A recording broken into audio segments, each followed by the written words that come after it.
What if the AI we're building isn't just reflecting our best selves, but also amplifying our darkest fears? Carl Jung never lived to see the internet. He never scrolled through TikTok. He never saw a chatbot trained on billions of human conversations. But he saw something deeper, something we're only just beginning to understand. That the darkest threats we face don't come from outside. They come from within. The greatest danger in the age of AI isn't that machines will become like humans. It's that they will become the parts of humans we've tried hardest to avoid. There's a term for this in Jungian psychology. It's not bias. It's not algorithmic error. It's the shadow. The shadow is the unconscious part of the psyche we reject, repress, and deny. It's our rage, envy, shame, lust, and fear. Not because we're inherently evil, but because we've been taught that certain parts of us are unworthy of love. And so we split. We wear a mask, the persona, to navigate the world. We show confidence while hiding insecurity. We perform kindness while secretly craving dominance. We chase light, but deny the darkness. But the darkness doesn't disappear. It retreats. It hides in dreams. It festers in addiction. It lashes out in moments we can't explain. And it projects onto other people, onto situations, and now onto technology. You see, AI doesn't create these problems. It reflects them. It's not a conscious being. It has no soul, no heart, no shame. But it learns from us. And what does it learn? Everything we've ever typed, searched, clicked, liked, bought, feared, raged against. It learns our obsessions, our contradictions, our blind spots. We feed the machine our consciousness, but also our unconsciousness. And the machine, ever faithful, mirrors it back. Not as judgment, not as healing, but as recommendation. Jung wrote, "Until you make the unconscious conscious, it will direct your life, and you will call it fate." In today's world, that unconscious force is the algorithm. It directs what you see, what you buy, what you believe, and ultimately who you become. This is no longer just about search results. This is about the architecture of your reality, constructed not by truth, but by patterns of compulsion. Because AI is not trying to educate you, it's trying to engage you. And what engages the unconscious mind more than anything? Shadow, the clickbait that stokes outrage, the doom scrolling that numbs, the beauty filters that distort identity, the curated envy loops that make you hate your life. These aren't bugs, they're reflections. They are your shadow, fed into a machine, amplified and fed back. And because we haven't faced it within ourselves, we no longer recognize it when it appears outside of us. We think it's the internet that's broken, the world that's gone mad, the technology that's evil. But what if it's us? What if the evil we fear in AI is simply the data-driven shadow of our disowned psyche? What if the greatest threat isn't artificial intelligence, but artificial unconsciousness? The refusal to look inward, the denial of our complexity, the abandonment of self-inquiry in the name of convenience.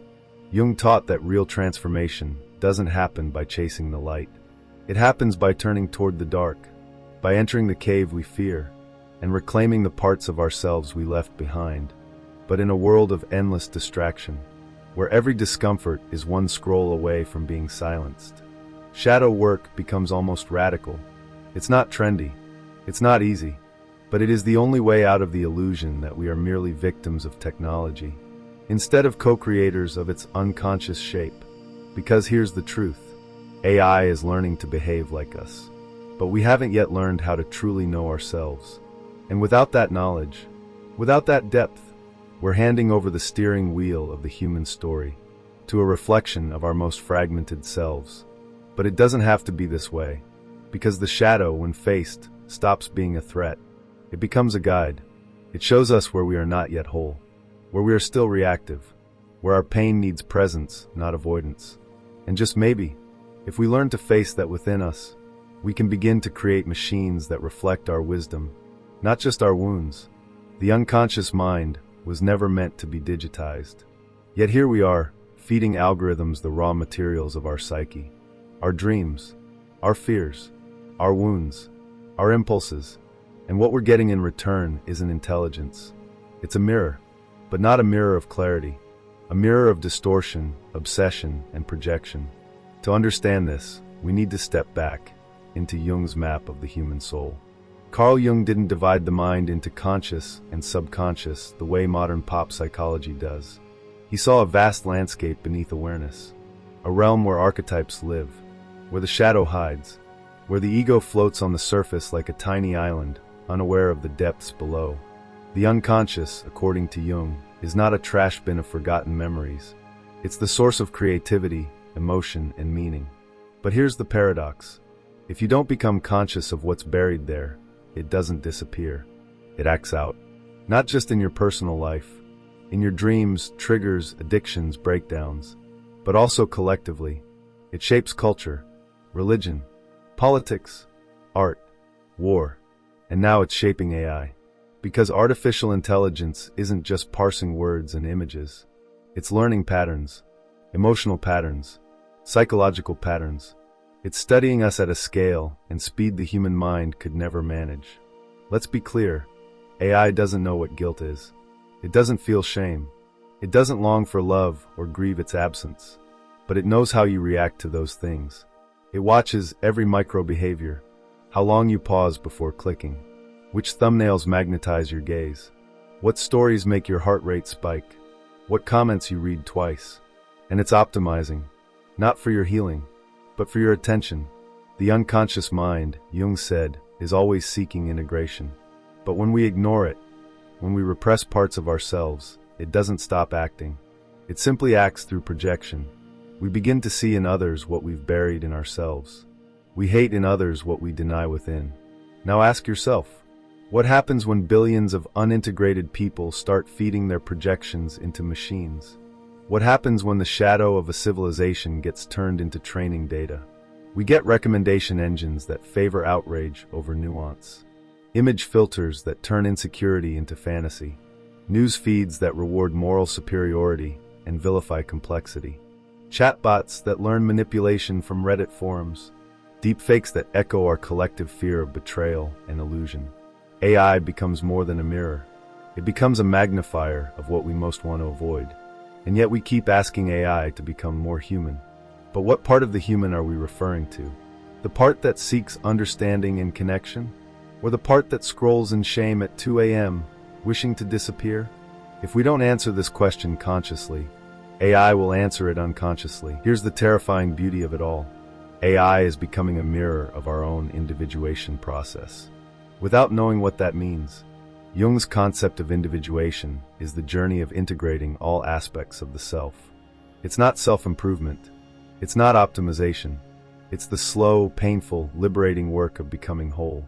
Facing the shadow, listening to dreams, reconciling the inner child with the adult, balancing chaos with order, masculine with feminine, persona with truth.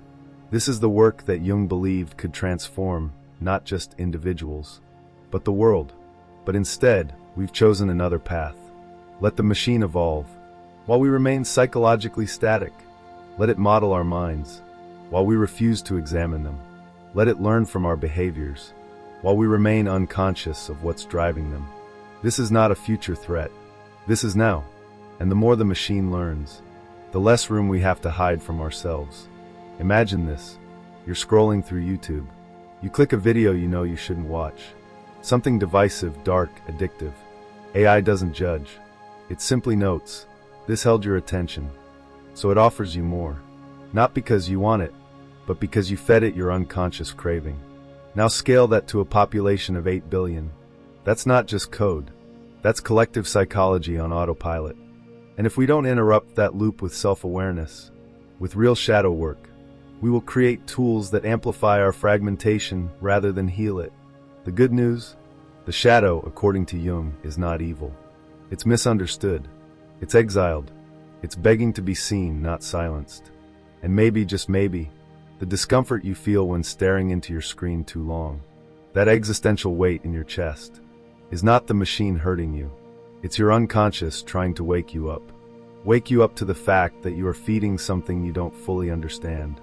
Wake you up to the idea that digital shadows are just reflections of your own. Wake you up to the possibility that the very tools you fear might also be the keys to your integration. But only if you're willing to look. Because the age of AI will not wait for us to mature. It will reflect what we are and magnify it. So what will we become? When the shadow is ignored, it doesn't disappear. It festers. It grows in silence. It slips through the cracks of your decisions. And when multiplied by 8 billion unconscious minds feeding the same system, it erupts. Jung warned that what we repress returns in disguised form. Stronger, more twisted, more dangerous. And in the digital age, it returns as the algorithm, a projection engine, an unconscious ghost in the machine. You want connection? It gives you echo chambers. You want truth? It gives you tribalism. You want healing? It gives you distraction, disguised as self-care. Because the shadow, left untended, doesn't go quietly. It manipulates. It sabotages. It finds the weakest links in your soul and whispers lies in the voice of truth. And now it speaks through code. We've built a digital world where our repressed wounds become content categories. A loneliness becomes influencer worship. Insecurity becomes endless comparison. Abandonment trauma becomes dating app fatigue. Rage becomes viral commentary. Shame becomes curated perfection. And the algorithm says, yes, more of that, because it's not trained to heal you. It's trained to hold you, in whatever loop keeps your eyes locked and your attention bleeding. This is where the unconscious becomes weaponized. A teenage girl doesn't just stumble into eating disorder content. She's pulled into a spiral of filters, trends, body idealizations, and the invisible hands of unseen machine learning systems. Not out of malice, but out of reflection. A man on the verge of burnout doesn't just feel tired. He's driven deeper into hustle content, biohacking obsessions, dopamine traps, until he collapses from a pressure no one ever asked him to bear, but that he chose over and over, without knowing why. These are not accidents. These are the consequences of shadow-fed machines. Because when you don't know why you click, why you swipe, why you crave, the machine does. It becomes your mirror, your therapist, your confessor, your supplier. But it has no conscience. It has no empathy. It does not care if your shadow kills you, so long as you engage. This is not a dystopia. It's a collective psychological crisis. We are not at war with AI. We are at war with our own reflection. And if we continue to treat the shadow like a nuisance to ignore, we'll find it everywhere. In our politics, in our consumerism, in our parenting, in our relationships, in our artificial creations. Because what you reject within, you will find outside of you, over and over, until you finally stop and listen. Jung said, people will do anything, no matter how absurd, to avoid facing their own souls. He wrote this in a time before smartphones, social media, or deep fakes. So what would he say now? He might say we've built an entire digital civilization on avoidance, that we've turned projection into profit, and that the more we deny our emotional reality, the more we hand it over to artificial systems to define for us. And here's where it gets darker. When the shadow is projected onto machines, we don't just suffer individually, we begin to dehumanize each other. We treat people like algorithms. Swipe left, mute, unfollow, block. We expect each other to be optimized, filtered, responsive, like AI. But people are not code. They are contradictions. They are messy, sacred, wounded, evolving souls. Yet we forget this, because we've forgotten it within ourselves. We've made the external world a stage for what we refuse to process internally. And so we rage at screens, numb with dopamine, lost in feeds we didn't design, telling ourselves we're in control, while secretly being puppeteered by the parts of us we refuse to meet. This is what happens when the shadow is denied for too long. It becomes your master, not by force, but by seduction, because it doesn't attack you. It entices you.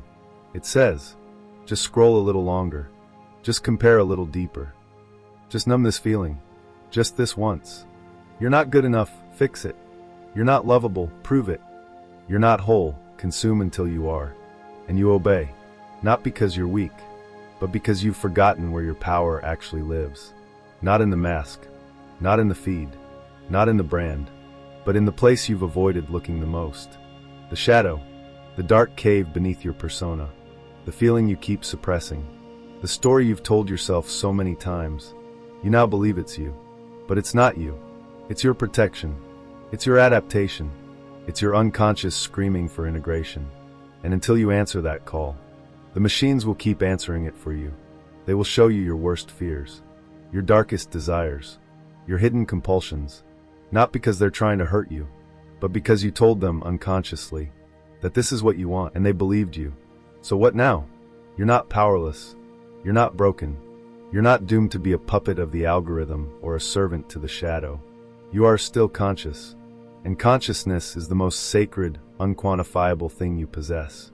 More than your data, more than your productivity, more than your brand, your feed, your followers. Jung believed the shadow wasn't meant to be destroyed, but integrated. He taught that true growth happens not by denying darkness, but by walking into it with the light of awareness.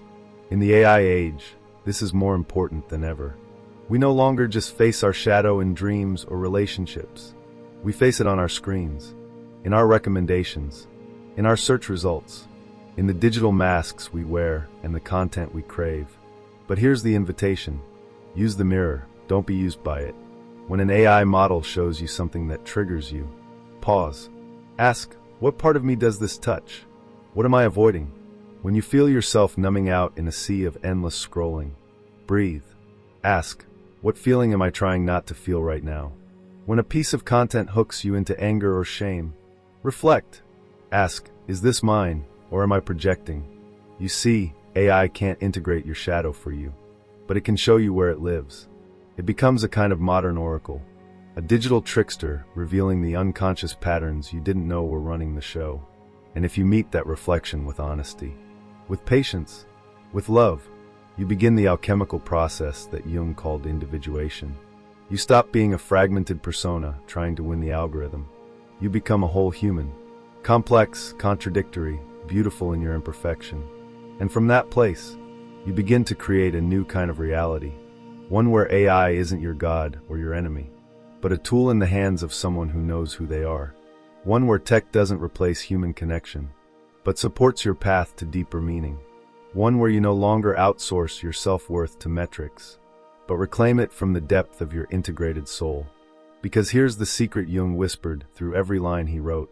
The darkness is not the end. It's the beginning. The shadow, when embraced, becomes your guide. It reveals your blind spots, yes, but also your buried gifts, your passion, your truth, your power. And in a world overrun by artificial noise, that kind of inner clarity is revolutionary. So let the machines evolve. Let the data swirl. Let the algorithms try to guess who you are. But you must become conscious. Because in the end, this was never about AI. This was about your soul, your ability to pause, to reflect, to feel, to choose, not just based on habit or trauma, but on awareness. And that awareness is the very thing AI can never replicate.